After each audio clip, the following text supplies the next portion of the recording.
Selamat siang, apa kabar saudara?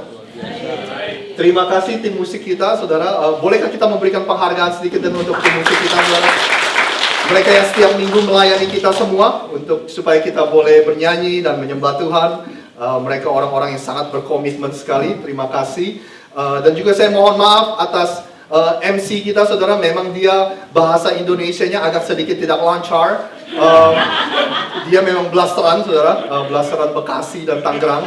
Jadi memang bahasa Indonesianya agak kurang bisa. Beberapa pengumuman tambahan, saudara. Saya ada beberapa pertanyaan atau ada beberapa orang yang datangi saya katanya, kok persembahannya kenapa dilakukan di awal? Pertama saya hanya mau bilang, kalau misalnya ada beberapa saudara yang mungkin datang agak terlambat dan masih ingin memberi persembahan kita ada di sini dan saudara bisa memberinya setelah ibadah. Alasan yang kedua, saya ingin bahwa setelah firman Tuhan diberitakan, saya ingin ada ruangan bagi kita untuk sedikit memikirkan, merenungkan firman Tuhan yang baru disampaikan. Mungkin ada beberapa orang yang mungkin ingin membuat keputusan, oleh sebab itu saya ingin setelah firman Tuhan diberitakan ada ruangan bagi kita tersebut, ada waktu bagi kita semua untuk merenungkan, saudara, dan setelah itu kita akan berdoa dan kita akan makan siang bersama. Pengumuman berikutnya, pengumuman tambahan, kalau saudara lihat ada kartu ini di belakang, saudara silakan ambil beberapa, 2, 3, 4, 5, saudara masukkan ke dompet saudara,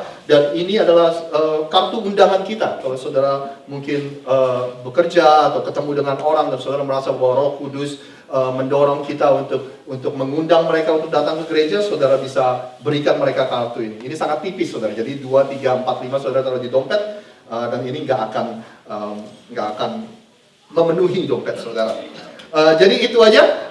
Hari ini kita dalam serial khotbah Come and Follow bagian yang kedua. Kalau kita sebut serial khotbah itu adalah ketika kita memilih sebuah topik dan kita membicarakannya selama beberapa minggu ke depan, saudara. Jadi minggu lalu kita memulai serial khotbah yang berjudul Come and Follow. Selama serial khotbah ini kita akan belajar bersama. Apa sih maksudnya ketika Tuhan Yesus berkata, "Hey, datang dan ikutlah aku, come and follow me." What does that mean? Apa sih artinya? Nah, sedikit saja rangkuman atau ringkasan dari minggu lalu, sedikit, saya nggak mau mengambil waktu terlalu banyak. Saudara bisa menemukan YouTube kita dan semua firman Tuhan direkam dan diupload ke YouTube. Ringkasan khotbah minggu lalu, kita melihat ketika Tuhan Yesus mendatangi seseorang yang bernama Matius, yaitu seorang pemungut pajak, saudara. Matius adalah orang yang paling tidak disukai di masyarakat. Matius adalah orang yang paling dibenci di masyarakat. Tapi Yesus datang kepada Matius dan dia berkata dengan sangat simple, dengan sangat sederhana, dia berkata, "Come and follow me." Ayo ikut aku. Ketika kita mendengar cerita itu, kita berkata, Yesus, apakah Matius nggak perlu bertobat terlebih dahulu? No, itu nanti. Tapi untuk sekarang, come and follow. Yesus, apakah dia nggak perlu bertobat dulu? Apakah dia nggak perlu mempelajari semua aturan agama dulu? Nah, itu nanti. Yang paling pertama, come and follow me. Jadi ini adalah ringkasan, kita mengambil kesimpulan minggu lalu bahwa mengikuti Yesus, yang pertama, orang berdosa tidak dilarang untuk mengikuti Yesus. Bahkan kita berkata minggu lalu bahwa orang yang sempurna tidak memerlukan Savior, tidak memerlukan Sang Penyelamat, saudara.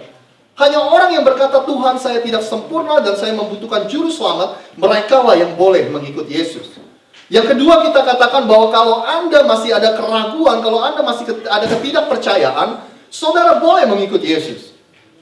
Karena kita temukan di dalam cerita Yesus, di dalam pelayanan Yesus, bahkan murid-murid terdekat dengan Yesus pun, mereka masih mempunyai yang namanya keraguan-keraguan. Oleh sebab itu Yesus seringkali berkata bahwa, "Hey, di mana imanmu? Kenapa kok kamu masih ragu? Kenapa kok kamu masih takut? Padahal kamu sudah melihat apa yang aku lakukan."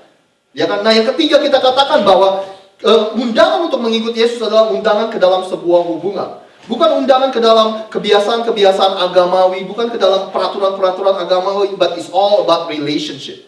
It's all about hubungan. Tuhan berkata, "Ayo ikut aku." Setiap hari kita akan menjalin hubungan, setiap hari kita akan mengambil langkah bersama di dalam kehidupan ini. Jadi sebelum kita mikirin soal peraturan-peraturan agamawi, kita mikirkan soal 10 perintah Allah dan segala macam, yang pertama, first thing first, come and follow me.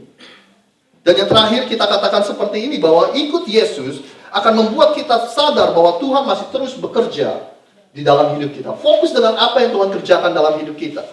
Dengan kata lain seperti ini, kalau kita fokus dan kita sadar bahwa Tuhan masih melakukan pekerjaannya dalam hidup kita, maka kita nggak akan ada waktu untuk menunjuk atau menghakimi orang lain. Ketika saudara melihat kiri ke kanan saudara, ada orang-orang yang aneh-aneh, ada orang yang saudara nggak suka kelakuannya. Kalau kita tahu ini, saudara juga akan sadar bahwa sama seperti Tuhan masih bekerja dalam hidup kita, begitu juga Tuhan masih bekerja di dalam kehidupan orang tersebut. Nah, di bagian yang kedua ini, saudara, saya ingin mengajak kita semua untuk melihat sebuah kejadian atau sebuah cerita ketika Yesus memanggil seseorang yang bernama Simon Petrus. Siapa Simon Petrus, saudara? Simon Petrus, kalau saudara besar di gereja Katolik, Simon Petrus adalah bapak gereja orang Katolik. Kalau saudara nggak tahu siapa Petrus, Petrus akhirnya menjadi salah satu murid Yesus yang paling terdekat. Beginilah cerita ketika Yesus menghampiri Petrus dan berkata, "Ayo ikutlah aku." Saya akan membacakan ceritanya, saudara, ada 11 ayat. Mungkin saudara bisa perhatikan baik-baik sambil kita baca ceritanya, sambil saya membuat sedikit komen atau membuat sedikit penjelasan. Jadi saya meminta semua kalau misalnya bisa kita sama-sama kita simak cerita ketika Yesus memanggil seseorang yang bernama Petrus. Beginilah ceritanya. Saudara bisa temukan di kitab Injil Lukas pasal yang kelima, ayat 1 sampai dengan ayat yang ke-11. Siapa itu Lukas, saudara? Lukas adalah seorang sejarawan. Lukas adalah seorang dokter. Dan dia memulai kitab Lukas ini dengan berkata bahwa saya bertemu dengan saksi mata. Saksi mata itu adalah orang-orang yang hidup ketika zamannya Yesus. Saya bertemu dengan saksi mata, saya adalah teman dekat dari Rasul Paulus. Dan saya menulis ini setelah saya meneliti dan melakukan research. Inilah yang Lukas katakan. Lukas berkata bahwa saya akan menulis ini, tetapi sebelum itu saya mau katakan kepada saudara, apa yang saya tulis itu berdasarkan dengan perbincangan saya dengan saksi mata dan dengan apa yang saya pelajari dan apa yang saya research. Beginilah ceritanya ketika Yesus memanggil seseorang yang bernama Petrus. Pada suatu waktu Yesus berdiri di tepi danau Genesaret atau mungkin danau Galilea, sama aja saudara. Banyak orang berkerumun mengelilingi Yesus. Mereka mau mendengarkan ajaran Allah. Jadi pada waktu itu di tepi danau Genesaret, Yesus datang dan begitu banyak kerumunan orang, mereka ingin mendengarkan Yesus mengajar. Nah, Yesus melihat dua perahu di pinggir pantai itu. Nelayan-nelayannya telah keluar dari perahu dan membersihkan jala mereka. Jadi kemungkinan pada waktu itu adalah pagi menjelang siang, saudara. Ini adalah waktu ketika nelayan-nelayan habis pulang mancing semalam. Mereka pulang dan mereka membersihkan perahu mereka, mereka mencuci jala mereka. Mereka udah capek, nelayan-nelayan ini capek, mereka udah siap-siap mau pulang. Tapi dikatakan nelayan itu mencuci jalanya sambil mendengarkan Yesus mengajar. Jadi saudara bisa bayangkan Petrus dan teman-teman nelayan lainnya, mereka mencuci, mereka mendengar ajar Yesus sedang belajar, mereka bekerja, mereka mendengar, mereka bekerja, mereka mendengar. Lalu Yesus menaiki salah satu perahu itu, kan tadi ada dua perahu kosong, salah satunya dinaiki Yesus. Perahu itu adalah milik Simon Petrus, dan dimintanya kepada Simon untuk mendayung perahunya agak jauh sedikit dari pantai. Lalu ia duduk di atas perahu itu dan mengajar orang banyak yang ada di pantai. Jadi Yesus menaiki perahu itu milik Simon dan dia berkata, "Simon, saya tahu kamu baru bersihin perahu ini, tapi bolehkah saya meminjam perahu ini dan sekalian dong tolong dorongin saya sedikit ke tepi pantai supaya saya bisa duduk di atas perahu dan biar orang-orang yang mendengarkan di tepi pantai itu jadi saya sambil mengajar di atas perahu." Dia bilang gitu. Lalu Simon melakukannya. Nah, setelah selesai berbicara, setelah selesai mengajar, ia berkata kepada Simon, "Pergilah ke tempat yang lebih dalam airnya, tebarkanlah jala-jalamu di sana untuk menangkap ikan." Jadi setelah selesai mengajar, Yesus mengajak Petrus, Simon, untuk pergi memancing, saudara. Iya kan? Saudara bisa bayangkan, Petrus yang baru pergi semalaman, sebentar lagi saudara akan lihat bahwa semalaman dia mancing, dia nggak dapat ikan. Dia udah capek, dia udah mau pulang ke keluarganya, dia mungkin mau tidur, dia udah siap-siap membersihkannya. Yesus malah mengajak dia untuk pergi memancing. Ya kan? Lalu saya lanjutkan ceritanya. Simon menjawab, katanya, "Guru, kami sudah bekerja keras semalam suntuk dan sama sekali tidak mendapat apa-apa. Tetapi karena engkau mengatakannya, aku akan menurunkan jalaku. Ya Yesus, saya udah sering dengar nama engkau, karena saya hormat, karena saya respect dengan kamu, ya udahlah, karena kamu yang minta, kalau orang lain yang minta, masa saya nggak mau. Karena Yesus yang minta, oke lah, ayo kita pergi mancing lagi, ya kan? Lalu ketika mereka melakukannya, ketika mereka pergi memancing, mereka menangkap ikan yang sangat banyak, sehingga jala mereka hampir robek. Lalu mereka memanggil teman-temannya di perahu yang lain untuk datang membantu mereka. Teman-temannya itu datang, kedua perahu terisi penuh dengan ikan sehingga mereka hampir tenggelam, saudara. Mancing di siang hari dan perahu hampir tenggelam karena begitu banyaknya ikan yang mereka tangkap. Ketika Simon Petrus melihat itu, ia sadar, saudara. It's not about the fish anymore. Dia nggak peduli dengan berapa banyaknya ikan yang mereka tangkap karena dia sadar siapa Yesus. Lalu dia berkata, pergilah dari aku Tuhan, aku orang yang berdosa. Dia sadar siapa Yesus dan dia sadar reaksi pertamanya adalah saya nggak layak berhadapan langsung dengan Tuhan. Karena saya orang berdosa. Ayat 9, ia mengatakan itu karena ia dan semua orang yang ada bersamanya heran melihat begitu banyak ikan yang ditangkap mereka. Lalu teman-temannya Petrus termasuk Yakobus dan Yohanes, anak-anak Zebedeus juga heran. Mereka bekerja bersama dengan Simon. Yesus berkata kepada Simon, jangan takut, mulai sekarang aku akan mengajar engkau mengumpulkan manusia bukan ikan. Mereka membawa perahu-perahunya itu ke tepi danau. Mereka meninggalkan semuanya dan mengikut Yesus. Nah, jadi kalau kita baca cerita ini, saudara, ternyata mengikuti Yesus itu ada tahap-tahapnya, saudara. Ya kan, mengikuti Yesus ini ada tahap-tahapnya. Dari awal Petrus membuat keputusan demi keputusan untuk melangkah ke tahap berikutnya dan ke tahap berikutnya. Kalau saudara belum mengerti nggak apa-apa, nanti sebentar akan saya jelasin. Jadi ternyata ikut Yesus itu nggak dimulai dengan meninggalkan semua yang kita punya. Ya kan, mungkin saudara pernah duduk di gereja mendengar seorang pendeta yang berkata, saya jual rumah saya jual mobil saya. Ya untung nggak, istrinya nggak dijual saudara, tapi saya jual semuanya untuk ikut Yesus dan saya akan jadi missionary, saudara. Dan mungkin saudara ketika saudara duduk di gereja, saudara berkata, wow hebat banget tuh pendeta. Wow, it's good for him. Tapi saya nggak akan pernah bisa melakukan semua itu. Ya baguslah kalau dia melakukan itulah. Ya kan? Nah, memang yang akan kita temukan sebentar lagi, mengikuti Yesus itu bertahap, saudara. Oleh sebab itu saya selalu percaya dan kita mempunyai misi bahwa kita ingin membantu seseorang untuk melangkah lebih dekat, selangkah lebih dekat kepada Yesus Kristus.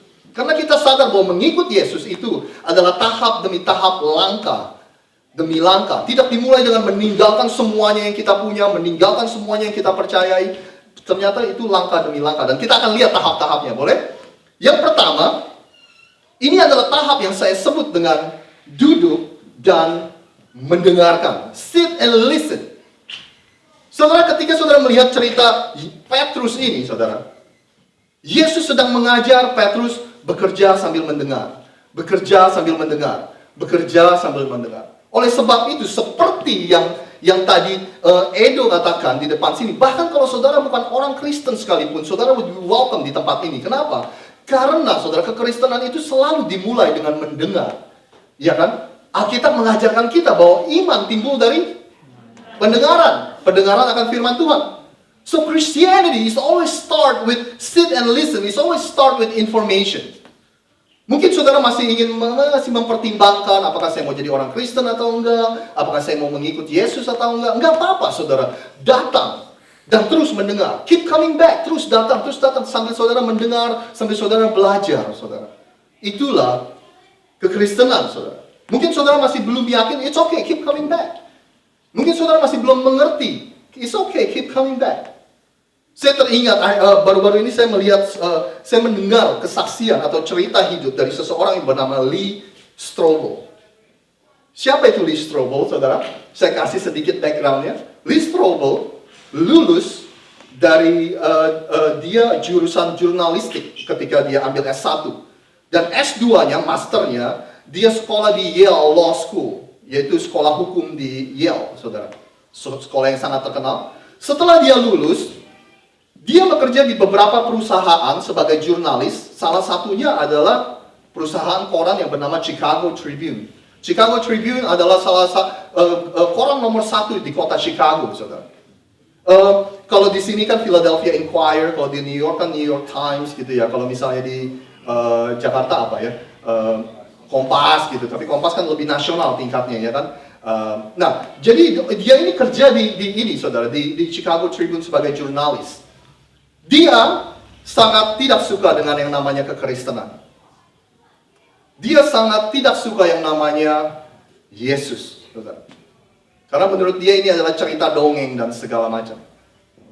Nah, suatu minggu, istrinya yang memang sudah menjadi orang Kristen, yang sudah berkali-kali mengajak dia untuk pergi ke gereja bersama, yang selalu menolak. Akhirnya suatu minggu dia mau ikut ke gereja.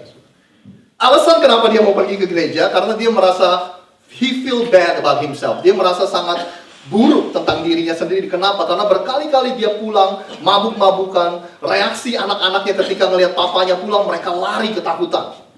Karena ketika dia mabuk, he tend to be abusive. Dia sangat suka main fisik dan segala macam. Karena dia feel that oke lah, sekali-sekali aku mau buat istri saya senang. Oke, saya terima undangannya untuk ke gereja. Nah, pulang dari gereja, mungkin saudara maunya mendengar cerita yang wow, tiba-tiba sekali ke gereja dia tiba-tiba jadi the best person ever, jadi orang yang terbaik, jadi ayah yang terbaik. No, saudara. Pulang dari gereja, dia berkata seperti ini.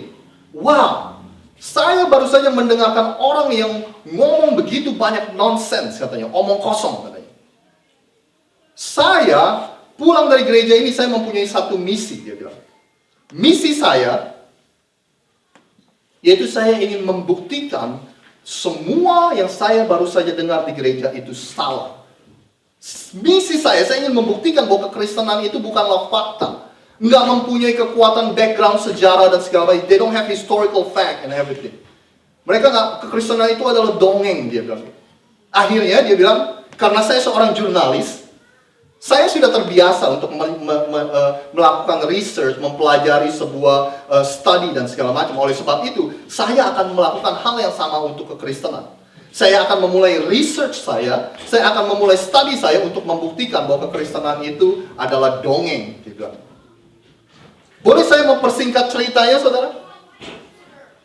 Akhirnya orang ini diwawancara oleh CNN, diwawancara oleh Fox News, diwawancara oleh ABC 2020, acara berita yang begitu terkenal. Dia menulis banyak buku, dan semua dia lakukan untuk mempertahankan kekristenan, untuk membela kekristenan. Ternyata hasil dari dia belajar, ternyata hasil dari dia meneliti kekristenan, dia meneliti sejarah kekristenan, ternyata dia menemukan sesuatu yang membuat dia sangat terkejut. Dan akhirnya penemuan itu membuat dia memutuskan untuk saya percaya dan saya ingin menaruh iman percaya saya kepada Yesus Kristus. Jadi sekali lagi saudara, kekristenan itu bukanlah hal yang apa ya, yang pokoknya kamu percaya aja lah. Pokoknya kamu percaya, udah jangan tanya-tanya pertanyaan, jangan ada keraguan, pokoknya percaya. Bukan seperti itu saudara. Bahkan menurut saya, orang yang mungkin paling sulit untuk diyakinkan yaitu orang yang menolak untuk percaya. Justru orang-orang yang mempunyai kecerdasan, orang-orang yang mau melakukan pembelajaran tentang kekristenan, justru mereka itu nggak akan sulit untuk diyakinkan, saudara. Karena yang akan kita bilang, ya udah kamu coba aja belajar, kamu coba aja melakukan research, pasti kamu akan menemukan. Dan Tuhan juga berkata, if you seek me, kalau saudara mencari aku, engkau akan menemukanku, kata Tuhan. Iya kan? Nah, oleh sebab itu saudara, saya rindu banget gereja kita akan menjadi tempat di mana orang-orang yang masih di dalam tahap ini, sit and listen, mereka boleh terus datang dan mereka nyaman ada di sini. Sambil mereka membuat keputusan mereka, saudara. Oleh sebab itu saya rindu sekali untuk mempunyai visi yang baru saja dibilang, mempermudah seseorang supaya mereka kenal dengan Tuhan. Jadi enggak apa-apa, saudara punya keraguan-keraguan, bawa keraguan-keraguanmu. Kita berdoa bersama, kita bawa sama Tuhan. Ya kan? Saudara punya pertanyaan, it's okay. Ini bukanlah gereja yang saudara, oke, pokoknya jangan tanya-tanya, pokoknya setuju aja sama saya. Enggak, saudara. Saudara punya pertanyaan, bawalah pertanyaan saudara. Saudara punya keraguan-keraguan, ayo kita berdoa sama-sama. Nah, jadi sekali lagi saudara, ada beberapa dari saudara yang ada di tahap ini dalam mengikuti Yesus. Saudara masih coba, you still checking out Christianity. Saudara masih mencoba untuk, mau gak ya? Saya mau dengar lagi ya. Saya mau belajar lagi ya sampai saya lebih diyakinkan. It's okay kalau saudara ada di tahap ini. Kita akan lihat tahap yang berikutnya, saudara. Tahap yang kedua, ini adalah tahap yang saya sebut dengan meminjamkan perahu kita untuk Tuhan. Sama seperti Petrus, saudara-saudara, sekali lagi saudara bisa bayangkan sebentar. Petrus yang udah capek, yang udah kesel, yang udah marah, nggak dapat ikan semalaman. Dia yang udah membersihkan perahunya. Dia yang sudah membersihkan jalannya. Dia siap untuk pulang, dia siap untuk pulang sama ketemu keluarganya, dia siap untuk tidur, saudara. Tapi di tahap ini Yesus berkata, bolehkah saya merepotkan kamu Petrus dengan saya meminjam perahu kamu? Jadi di tahap ini, orang-orang Kristen di tahap ini adalah orang-orang Kristen yang bersedia hidupnya tanda kutip direpotkan oleh Tuhan. Ini adalah orang-orang Kristen yang Tuhan datang kepada kelompok ini dan berkata, boleh gak sih saya merepotkan hidup kamu? Boleh gak sih saya mengganggu rutinitas kesehari-harian kamu? Dengan saya meminta 15 menit aja dari waktu kamu untuk supaya setiap hari kamu membaca Alkitab. Boleh gak saya mengganggu rutinitas kamu? Dengan meminta sebagian kecil dari waktu kamu untuk kamu dedikasikan untuk berdoa kepada Tuhan. Can I inconvenience you? Can I interrupt your weekly schedule? Bolehkah saya mengganggu jadwal mingguan Anda? Kata Tuhan. Dengan meminta Anda untuk mendedikasikan hari pertama, minggu pagi, untuk datang ke gereja. Bolehkah saya? Orang-orang Kristen di tahap ini adalah orang-orang Kristen yang bersedia ketika Tuhan meminta sebagian kecil dari hidupnya. Saudara. Ada beberapa dari kita yang ada di tahap ini. Tuhan bilang, can I interrupt your weekly schedule? Boleh gak saya meminta kamu untuk mendedikasikan hari Minggu pagi kamu untuk aku? Walaupun kadang-kadang gak praktis. Ya kan, kalau hujan di luar sana, kalau dingin di luar sana, masih boleh gak saya merepotkan Anda untuk meminta Anda datang ke gereja, kata Tuhan Yesus. Masih bolehkah saya meminta Anda untuk datang ke gereja walaupun di luar sana hujan, dingin, walaupun gak ada yang jemput? Masih bolehkah saya meminta Anda untuk datang? Minggu lalu, saudara, sekali lagi dengan Koedo ini, saya mengantar salah satu jemaat kita pulang, saudara. Namanya Damon dan adiknya namanya Tim. Ketika saya mengantar pulang, teman saya Koedo ini kaget. Wah, rumah mereka sejauh ini kah? Dia bilang gitu. Rumah mereka sejauh ini kah? Saya bilang, yes. Tiap minggu, kalau mereka bisa, setiap minggu mereka datang. Kalau saudara mau tahu rumahnya itu, kalau saudara ke Jalan Pesyang ini, lewatin jembatan saudara, rumahnya di 63 Street. Saudara. Setiap minggu mereka datang beribadah dari rumahnya, naik bus pagi-pagi. Saudara. Dan teman saya, masa sih rumahnya setiap minggu mereka datang? Yes, mereka ada di belakang sana lagi sedang mengajar anak-anak. Dan saya bilang, the least that I can do is to take them home. Kalau saya bisa, saya pasti antarin mereka pulang. That's the least that I can do. Ini adalah orang-orang yang mengerti, saudara. Okay, can I inconvenience you? Can I interrupt your day? Can I interrupt your weekly schedule? Boleh gak saya membuat hidupmu agak tidak praktis sedikit supaya kamu mengikuti apa yang saya minta, kata Tuhan. Jadi ada beberapa dari saudara yang ada di tahap ini, saudara. Dan sekali lagi, it's okay. Saudara ada di tahap ini. Nah, tahap yang ketiga, saudara, ini adalah tahap yang saya sebut dengan pergi memancing bersama Yesus. Pergi memancing bersama Yesus. Sekali lagi Petrus, yang sudah siap-siap mau pulang, udah dipinjam perahunya, Tuhan juga berkata, ayo kita pergi memancing. Kira-kira apa yang terlintas dalam pikiran Petrus, saudara? First of all, Yesus adalah tukang kayu, ya kan? Terus dia malah mengajari saya untuk memancing. Yesus bilang kan, lempar jala kamu ke sini, lempar jala kamu ke sana. Inilah yang terlintas dalam pikiran Petrus. Pertama, kamu adalah tukang kayu. Saya adalah generasi kedua nelayan. Papa saya nelayan, saya nelayan. Masa kamu mau ngajarin saya mancing? Ya kan? Yang kedua, this is fishing 101. Ini adalah pelajaran mendasar tentang memancing.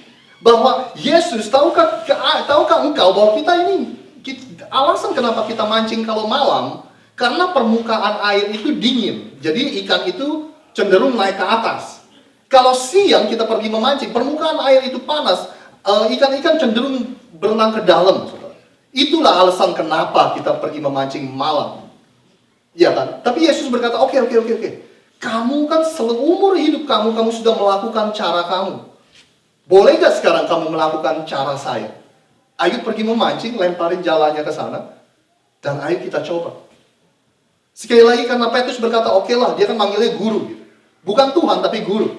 Karena dia bilang, oke lah, saya punya cukup respect sama Yesus, saya cukup menghormati Yesus, ya udahlah saya nurutin lah. Akhirnya mereka menangkap ikan banyak, dan Petrus berkata, Tuhan, bukan lagi guru. Nah, di tahap ini, orang-orang di tahap ini, yaitu orang-orang yang sudah melakukan, orang-orang yang sudah mempunyai caranya tersendiri dalam melakukan sesuatu, saudara. Tetapi orang-orang Kristen di tahap ini bersedia untuk mengubah caranya dalam melakukan sesuatu dengan cara Yesus. Orang-orang di tahap ini sudah melakukan sesuatu ratusan kali dengan caranya sendiri.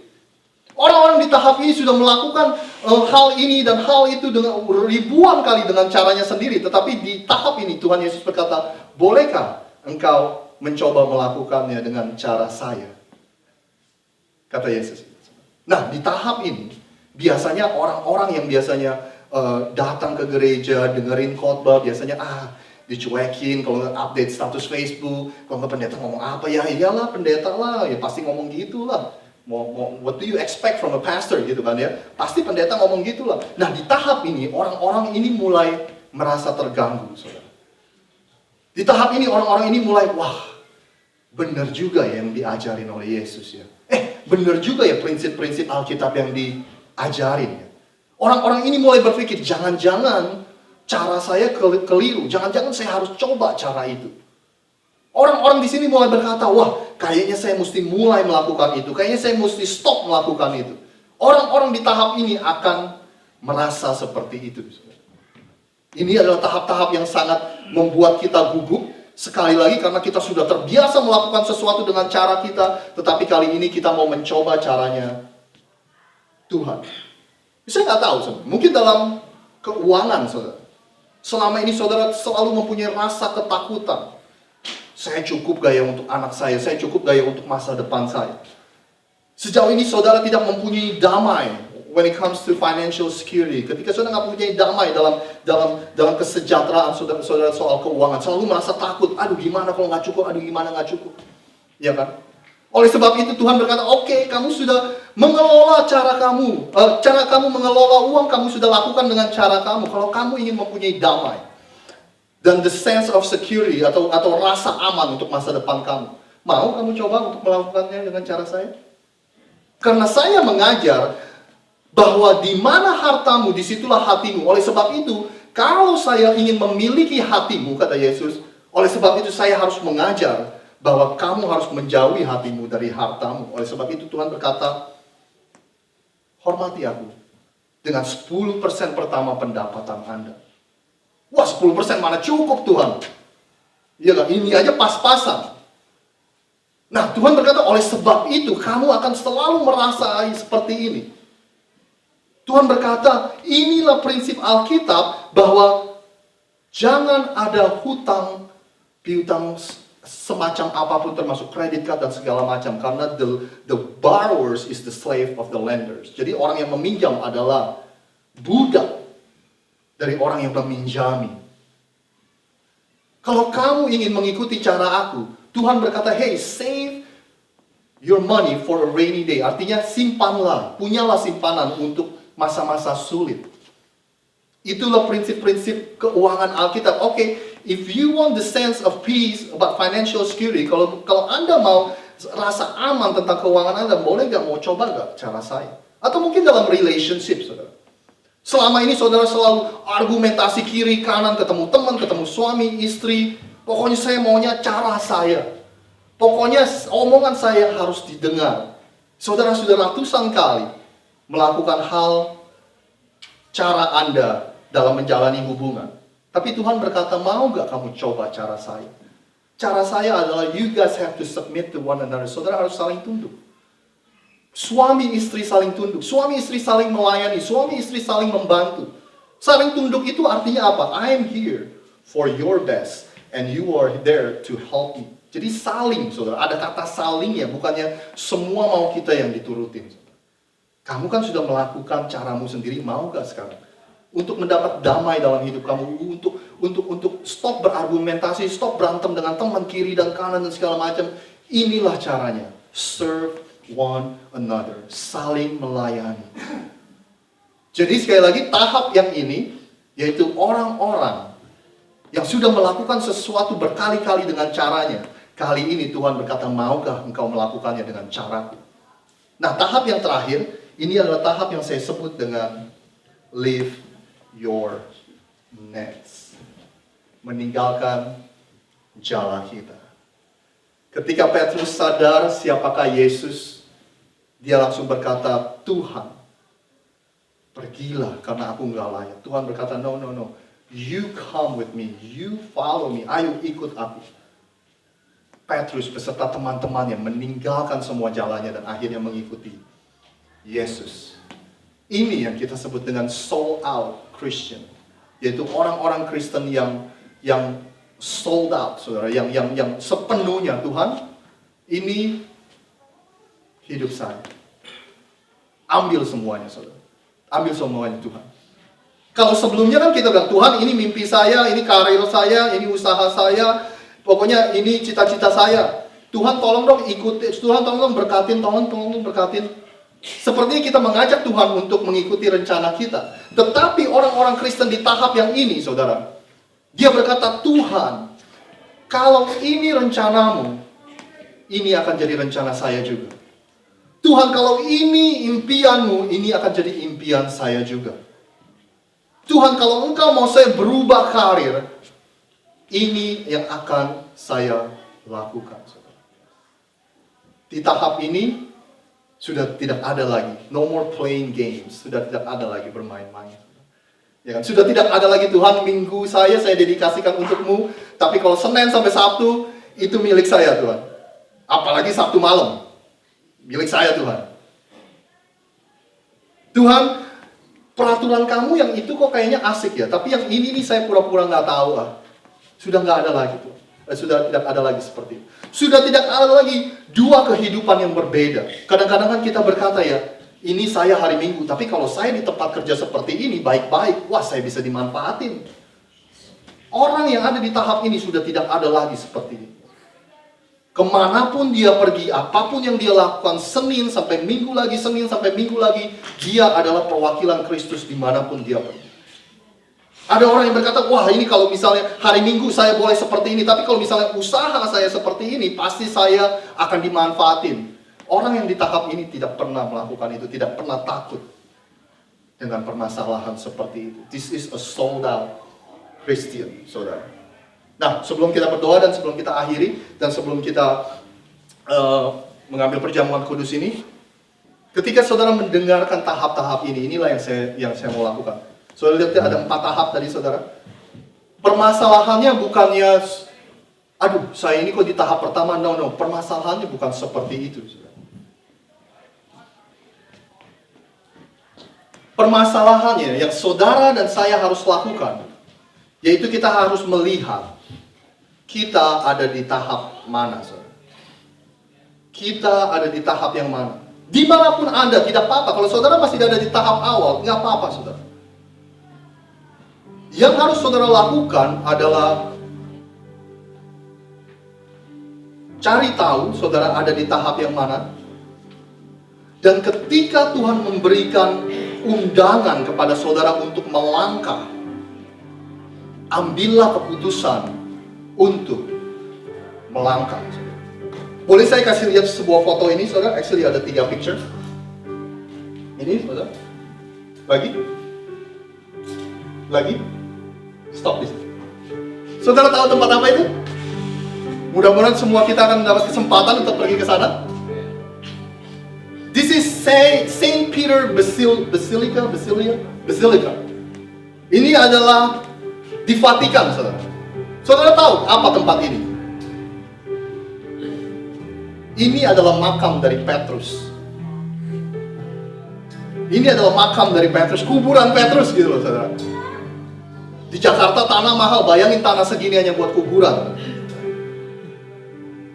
Saudara tahu butuh berapa lama mereka untuk membangun ini? 118 tahun untuk membangun ini. Saya ingin mengajak saudara kembali pada saat Yesus mendatangi Petrus. Bukankah mudah bagi kita kalau kita berkata, kalau Yesus berkata, Petrus, ikut aku yuk. Kalau kamu ikut aku nih, hidup kamu bakal jadi gini. Bukankah mudah kita membuat keputusan, saudara? Oh pasti kalau hidup saya kayak gini, ayo Yesus. Mau pergi mancing, mau pinjam perahu, mau ikut kemana pun akan saya ikut. Tapi ketika Petrus membuat keputusan, dia tidak tahu apa yang akan terjadi dalam hidupnya. Tuhan tidak pernah berkata bahwa Petrus tidak pernah tahu Tuhan akan melakukan apa dalam hidupnya. Saya mau berkata hal yang sama kepada saudara. Keputusan saudara untuk melangkah ke tahap yang berikutnya itu sangat penting, saudara. Dan saudara nggak pernah tahu Tuhan akan memakai hidup saudara seperti apa. Saya nggak mau saudara sisa hidup saudara hanya berandai-andai. Oh, andai saja saya menerima undangan Yesus untuk mengikuti Dia. Gimana Tuhan akan memakai hidup saya? Saya nggak mau saudara hidup dengan berandai-andai, saudara. Saya nggak mau saudara menyesal karena saudara menolak undangan dari Yesus. Karena setiap keputusan untuk melangkah ke tahap berikutnya, you have no idea what hangs on the balance. Saudara nggak pernah tahu Tuhan akan memakai hidup saudara seperti apa.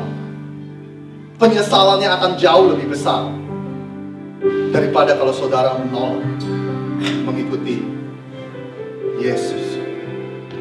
Saya berdoa biar setiap kita, ketika Tuhan mulai memberikan undangan itu kepada kita untuk melangkah dari tahap awal sampai tahap berikutnya, saudara akan berkata, yes, I will take a step. Saya akan melangkah dengan engkau. Boleh kita tutup mata sebentar, kita akan berdoa. Tuhan, kami akan mengambil waktu selama beberapa detik untuk merenungkan apa yang kami baru saja dengar, Tuhan. Doa kami biar tidak ada dari kami yang merasa bahwa kami ini terbelakang karena kami masih di tahap awal. Karena it's not about the stage. Karena nggak tergantung dari tahap di mana saudara ada. Yang paling penting adalah ketika ada kesempatan untuk saudara melangkah ke tahap berikutnya, itulah yang saudara harus putuskan. Oleh sebab itu, untuk waktu yang diberikan ini, momen yang Tuhan berikan pada saat ini, mungkin tidak ada yang menengok ke kiri dan ke kanan. Bolehkah bagi saudara yang berkata bahwa Tuhan, kalau Engkau mengundang saya untuk mengambil langkah selanjutnya, yes, saya mau. Kalau saudara mau itu, bolehkah saudara angkat tangan saudara sebentar? Terima kasih. Terima kasih. Saudara boleh turunkan lagi. Mungkin ada bagi saudara yang belum pernah membuat keputusan, Tuhan, saya belum pernah membuat keputusan untuk mengikut Yesus. Pada hari ini, Tuhan, apa yang saya dengar tentang bagaimana Engkau akan memakai hidup saya, itu begitu luar biasa. Oleh sebab itu, Tuhan, hari ini mungkin untuk pertama kali saya ingin membuat keputusan untuk saya mengikut Engkau, Tuhan. Selangkah demi selangkah. Tuhan tidak meminta Anda untuk merubah hidup saudara sekaligus. Tuhan hanya meminta saudara untuk berkata bersedia untuk mengikuti Dia. Bolehkah bagi Anda yang baru pertama kali, mungkin saudara boleh angkat tangan saudara. Saudara berkata bahwa saya ingin ikut Yesus. Yes. Tuhan, kami mengucap syukur. Tuhan, kami mengucap syukur atas hari ini. Engkau lihat tangan-tangan yang terangkat, Tuhan. Kami mau Engkau memakai hidup kami sedemikian rupa. Kami mau menjadi orang-orang yang Engkau pakai, Tuhan, untuk terus memberitakan Injil, untuk terus menjadi berkat bagi orang banyak. Kami ingin menjadi orang-orang yang hidup kami akan berguna, akan bermakna, akan mempunyai arti. Bukan hanya bagi kami dan keluarga kami, tetapi bagi banyak orang yang di sekitar kami. Terima kasih Yesus, terima kasih Yesus, Kau begitu luar biasa. Kami berdoa Tuhan, sebentar lagi kami akan menerima perjamuan kudus-Mu Tuhan. Boleh saya undang orang-orang yang akan melayani perjamuan kudus pada hari ini?